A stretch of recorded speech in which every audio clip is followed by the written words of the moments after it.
हाँ भाई, मजदूर हो, मजदूरी करोगे? नहीं नहीं, मैं डॉक्टर हूँ। यहाँ क्लिनिक खोल के रखा हुआ है मैंने, मजदूरी के लिए बैठा हुआ हूँ। अच्छा अच्छा, ज्यादा बातें ना बनाओ। ये बताओ कितनी दिहाड़ी लोगे? 2000 रुपये लूंगा। 2000? ओए तुम्हारा दिमाग खराब तो नहीं हो गया? हर जगह पे 1000 रुपये दिहाड़ी चल रही है और तुम 2000 मांग रहे हो।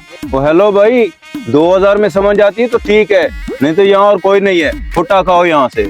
लगता है ये हरामखोर मेरी मजबूरी का नाजायज फायदा उठाना चाहता है और मजदूर भी यहाँ पे कोई नहीं है। खैर चलो ठीक है, 2000 ले लेना। चलो अब।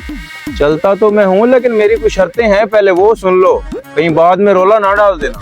शर्तें? तो मजदूरों की शर्तें कब से शुरू हो गई?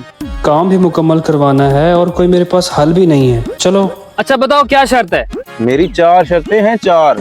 नंबर 1, मैं 2 बार खाना खाऊंगा। नंबर 2, मैं 3 बार चाय पीऊंगा।